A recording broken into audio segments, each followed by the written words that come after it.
കിച്ചുവിനെതിരെ ആദ്യമായി പ്രതികരണം അറിയിച്ചുകൊണ്ട് എത്തിയിരിക്കുകയാണ് രേണു സുധി. മലയാളികൾക്കെല്ലാവർക്കും ഏറെ പ്രിയപ്പെട്ട ഒരു അമ്മയും മകനും തന്നെയായിരുന്നു കിച്ചുവും രേണുവും. തന്റെ സ്വന്തം അമ്മ പോലും തന്നെ ഇത്രമാത്രം സ്നേഹിച്ചിട്ടില്ല എന്ന് ഒരിക്കൽ കിച്ചു വരെ പറഞ്ഞിട്ടുണ്ടായിരുന്നു രേണുവിനെ കുറിച്ച്. എന്നാൽ അതേ കിച്ചു തന്നെ ഇപ്പോൾ തന്റെ യൂട്യൂബ് ചാനലിലൂടെ ചില കാര്യങ്ങളൊക്കെ തന്നെയും വെളിപ്പെടുത്തിയിരിക്കുകയാണ്. അത് വലിയ രീതിയിൽ തന്നെയാണ് രേണുവിനെതിരെ സോഷ്യൽ മീഡിയ പേജുകളിലൂടെ വിമർശനങ്ങൾ ഉണ്ടാക്കാനും കാരണമായത്. 2 ദിവസം മുൻപാണ് കിച്ചു തന്റെ സോഷ്യൽ മീഡിയ പേജുകളിലൂടെ ഞെട്ടിക്കുന്ന വെളിപ്പെടുത്തലുകൾ പങ്കുവച്ചത്. തന്റെ അമ്മമാരിൽ നിന്നും തനിക്ക് ഒരുപാട് പ്രയാസങ്ങൾ നേരിടേണ്ടി വന്നിട്ടുണ്ട് എന്നും എല്ലാവർക്കും എന്തോ എന്നെ ഒട്ടും ഇഷ്ടമല്ലായിരുന്നു എന്നുമാണ് കിച്ചു വെളിപ്പെടുത്തിയത്. മാത്രമല്ല, അച്ഛനോടൊപ്പം നിൽക്കുന്നതും പോകുന്നതുമൊന്നും അവരിൽ പലർക്കും ഇഷ്ടമുണ്ടായിരുന്നില്ല.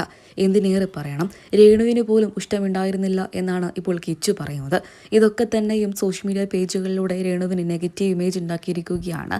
പല തവണയായിട്ടും തൻ്റെ സ്വന്തം മകനെ പോലെ തന്നെയാണ് തനിക്ക് കിച്ചുവെന്ന് രേണു പറഞ്ഞിട്ടുണ്ട്. കിച്ചുവും അത് ആവർത്തിച്ചിട്ടുണ്ട്. അങ്ങനെയുള്ള രേണു ഇപ്പോൾ ഇങ്ങനെയൊക്കെയാണ് എന്ന് കിച്ചു പറയുമ്പോൾ തന്നെ സോഷ്യൽ മീഡിയ പേജുകളിലൂടെ വലിയ വിമർശനങ്ങൾ തന്നെയാണ് ഉണ്ടാക്കുന്നത്. ഒരിക്കൽ കിച്ചു പറഞ്ഞത് രേണുവിന് ഒരുപാട് ഇഷ്ടമാണെന്നും സ്വന്തം അമ്മ തന്നെയാണ് എന്നുമായിരുന്നു. പെട്ടെന്നൊരിക്കൽ വന്ന് രേണുവിനെതിരെ വിമർശനങ്ങളുമായിട്ട് കിച്ചു വരുന്ന സമയത്ത് കിച്ചുവിനെയും അത് സോഷ്യൽ മീഡിയ പേജുകളിലൂടെ വലിയ രീതിയിൽ തന്നെയാണ് ബാധിച്ചിരിക്കുന്നത്. മലയാളികൾക്കെല്ലാവർക്കും ഏറെ പ്രിയങ്കരിയാണിന്ന് രേണു സുധി. സുധിച്ചേട്ടൻ്റെ മരണത്തിന് ശേഷം അഭിനയത്തിലേക്ക് വന്ന രേണു ഇന്ന് അറിയപ്പെടുന്ന അഭിനേത്രി തന്നെയാണ്.